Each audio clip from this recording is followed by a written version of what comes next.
Hi Capricorn, welcome and this is your reading. Be open-minded, hindi halos lahat makaresonate. Piliin nyo na lamang and thank you nga po pala sa mga nag-subscribe at sa mga bumabalik. Welcome po tayo. Start na tayo. Anong mensahe sa'yo Capricorn?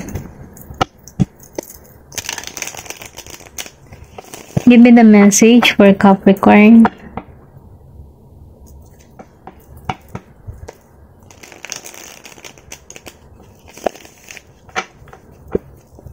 Give me the message. Anong mensahe para sa'yo, Capricorn? Meron ka dito na 3 of Swords, upright. Give me the message. Meron ditong the Chariot, reverse. Give me the message.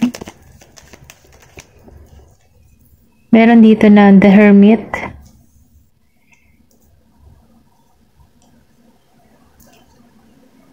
The Two of Cups.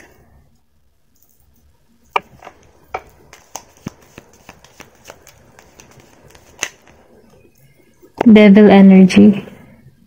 Reverse. The Knight of Pentacles, reverse. 4 of Pentacles, reverse, and the 9 of Pentacles, upright. Okay. Bottom of the deck, Judgment. Meron ditong paggising, okay? Akong nararamdaman. Nakikitaan ko dito na meron ditong tao na nahihirapan sa kanyang sitwasyon. Pero ganun pa man, hindi halos lahat makaresonate. Ito lang yung nakikita ko. Meron ditong paggising or binibigyan ka dito ng paalala. Ito lang yung nararamdaman ko. Okay? Sa iyong sitwasyon, kung ano man yung nararanasan mo. Meron ako nakikita dito na nasasaktan, nagkaroon ng kabiguan, humahanap to ng kasagutan. Pero ganun pa man, nafe-feel ko dito na matatapos to, okay?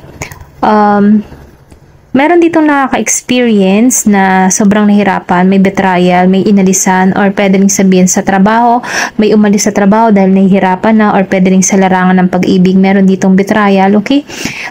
Ito kasing 3 of Swords, pwede rin itong niloko, in-scam, or pwede rin sabihin na merong umalis dito, binigyan ka ng treatment na silent treatment na kung saan bigla ka na lamang inalisan, inabando na, or pwede rin sabihin na hindi nagpaalam. Nakikita ko dito na meron ditong nahihirapan. Maybe meron ka ditong person na Gemini, Aquarius, and Libra. Meron din ako nakikita dito na Virgo. Okay? Ito lang yung nakikita ko dito. Meron ditong umalis, merong inalisan na nagbigay ng pahirap sa taong ito. Pwedeng ikaw to or pwedeng ikaw yung umalis dito. Kasi nahihirapan ka na sa sitwasyon. Then dito sa The Chariot reverse, sinasabihan ka dito na yung tipo ba na wala kang nahanap na sagot sa sitwasyon mo kung bakit, or pwede rin sabihin na meron nagpapahirap sa'yo kung bakit ganito yung nangyayari sa buhay mo, na humahanap ka ng sagot pero hindi mo matuklas-tuklasan, or naghahanap ka ng kaliwanagan para sa sitwasyon mo pero hindi mo siya matuklas-tuklasan. Ito lang nakikita ko. Kasi nakikitaan ko rito na medyo mabagal. Okay, mabagal yung sitwasyon mo. Pwede rin sa larangan ng trabaho mo, mabagal din. Then nafe-feel ko din dito sa love life mo, wala kang mahanap na sagot kung bakit ka inalisan or kung bakit nangyari yung ganitong sitwasyon. Ito lang yung nararamdaman ko kasi nakalabas si The Hermit reverse din sa Chariot. Medyo mabagal yung sitwasyon, nakakaramdam ka dito ng hindi balanse. Pwedeng nangyari na to in the past, kumbaga lumalabas pa rin sa card pero ganun pa man, alam mo yung sitwasyon mo. Nakikita ko rin dito ng 444. Meron ditong nafe-feel ko na bagong simula para sa'yo na kung saan mag-aangat ito ng positibo para sa iyong sarili. Ito lang yung nafe-feel ko kasi 444 means new beginning. Meron ditong magandang balita o parating sa'yo. Pero mas may naman tingnan mo pa rin ang 444 sa Google Angel number 444 para mas lalo kang maliwanagan kung anong mensahe ng anghel mo. Okay? Then dito sa Two of Cups, dahil meron ditong umalis sa'yo at meron kang inalisan, vice versa, no? Kung ikaw yung umalis or ikaw yung inalisan. Nakikitaan ko dito na itong taong ito, si Two of Cups, si Devil Energy, and si Knight of Pentacles at Four of Pentacles reverse. Kumbaga, no, naka-reverse tong the Devil Energy, Knight of Pentacles, and Four of Pentacles. Nafe-feel ko dito, no, na malalampasan mo tong pagsubok nito. Ito lang nakikita ko. Kasi nakikita ko dito na meron ditong taong magmamahal or magmamahal sa'yo. Taong nagmamahal or mamahalin ka. Okay? Or ikaw yung magmamahal dito. Ito lang nakikita ko. Kasi nakikita ko dito na Two of Cups means the lover.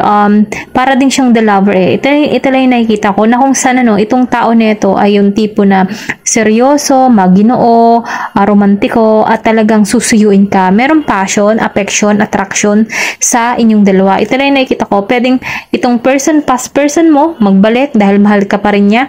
Or pwede rin sabihin, new person ito. Kasi kung nakikita ko dito, meron ditong Capricorn, meron din ditong Taurus, Virgo, and Taurus, Virgo, and Capricorn. Ito lang yung nafe-feel ko ha. Then, meron din ako nakikita dito na Scorpio, Cancer, and Pisces na meron pagka-Leo yung energy niya. May tapang at lakas ng loob. Ito yung parating sa'yo, may Leo energy, Scorpio, Cancer, and Pisces. Pwedeng past person mo to or pwedeng sabihin, kilala mo na to or hindi pa. Okay? Ito lang nakikita ko kasi meron ditong realization na kung saan ano, mahal ka pa rin ng tao nito, na kung saan magbabalik ito na hindi na siya toxic, wala na tong masamang behavior, or pwede rin sabihin na hindi na siya hindi na to mabisyo. Ito lang yung nakikita ko. Kasi nakikita ko dito sa The Devil Reverse, inalisan na nito yung mga bagay-bagay na hindi nakakabuti para sa kanya, or pwede rin sabihin na nagkaroon to ng realization. Okay? Nakikita ko rin dito na maybe meron tong dark shadow na kung saan ano, malalampasan niya yung kanyang dark shadow na kung saan magkakaroon to ng kaliwanagan para sa communication nyo, or pwedeng sabihin na ito yung ma-attract mo yung mabuting tao, yung magmamahal sa'yo. Ito lang yung nararamdaman ko na kung saan ano, nakikita ko dito ng magaan yung ano, yung daloy ng biyaya or swerte. Kumbaga, ano, nafe-feel ko dito na hindi ka nito tutuksohin, hindi to yung pagka-devil energy na kung sana no, may panunukso or meron lang masamang motibo. Pero itong taong parating sa'yo na si Two of Cups, totoong magmamahal, may passion, and then bubusugin ka nito sa pagmamahal. Nakikitaan ko rin dito na hindi to madamot sa attention, hindi to madamot sa'yo. Kumbaga, mapagbigay ito sa'yo. Ito lang nararamdaman ko. Kasi kung makikita mo dito si Four of Pentacles, upright, talagang bago niya makuha yung attention o yung biyaya, ano, kailangan pa niyang talagang kayudin. Pero dahil lumabas siya na naka-reverse, magiging magaan ito para sa'yo. Ito lang yung nararamdaman ko. Walang tukso, madali mong makukuha yung blessing. Then nakikitaan ko din dito na itong tao nito ay meron dagdag na positibo or sabihin nating swerte para sa'yo. Ito lang yung nakikita ko kasi hindi siya toxic. Pwedeng new person ito. Ito lang yung nararamdaman ko. Kasi in the past, medyo nahirapan ka sa sitwasyon, or pwede rin sabihin, ito din yung past mo na kung saan meron ditong pagbabago na nangyari sa kanya. Merong malaking naging ganap, or yung sabihin natin na matagal kayong nagkaroon ng communication, wala kayong naging communication dahil sobrang tagal na, nagkaroon ito ng pagbabago sa kanya na kung saan ano, meron ditong pag-aani. Ito lang yung nakikita ko. Meron ditong pag-aani ng tagumpay. Kumbaga, magkakaroon dito ng financially stable, may savings, investment, may paglago, or pwede rin sabihin, ikaw ito. Ito yung energy mo na dito ka papunta sa Nine of Pentacles na kung saan meron ka ditong ginagawa or ginagampanan na kung saan tinatrabaho na mag-aani to. Or meron ka ditong savings na padami, or pwede rin sabihin na meron ditong inheritance na pamana sa'yo na kung saan bibiglayin ka ng pagkakataon. Kasi nakikitaan mo dito, nafe-feel ko dito na biyaya, blessing, then lumabas pa tong grapes. So, meron ditong abundance, pag-ani. Ito na yung nararamdaman ko, meron ditong aani ng tagumpay. Hindi halos lahat makaresonate, pero piliin nyo na lamang kung aling part kayo dito. Okay? Tingnan pa natin kung ano pa yung mensahe para sa'yo. Dahil more on love message tong nakikita ko. So, tingnan pa natin kung ano pa yung ganap. Give me more information for Capricorn.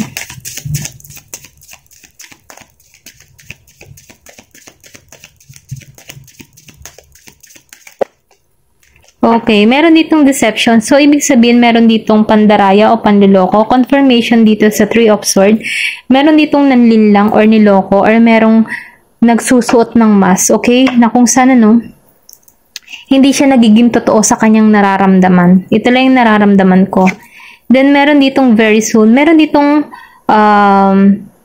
palapit sa'yo na kung sana, no, magkakaroon to ng klarong pagdidesisyon kung paano siya patungo sa'yo. Ito lang yung nararamdaman ko kung magkakaroon to ng realization, kaliwanagan, na kung saan mararamdaman ng tao nito na gusto ka talaga niya. Okay? Kasi nakikita ko dito na meron dito magbabalik sa'yo. Kasi naging siyang deception or meron siyang sinuot na mask na kung saan hindi naging totoo. Totoo sa komunikasyon. Ito lang yung nararamdaman ko. Kaya itong taong ito, magiging klaro na kung ano talaga yung intention niya sa'yo. Okay? Tingnan pa natin. Meron ditong engagement.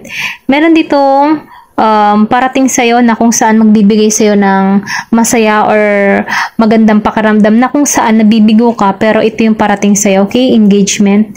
Then abundance. Ito lang yung nakikita ko, engagement and abundance, na kung saan feeling mo nasa mataas ka or tinas ka, ganon. Ito lang nakikita ko. Meron ditong commitment na kung saan into the highest level na hindi mo akalaing mangyayari ito sa'yo. Ito lang nakikita ko. Hanggang dito na lamang po. Thank you for watching and love and peace. Thank you for watching Glow and Peace.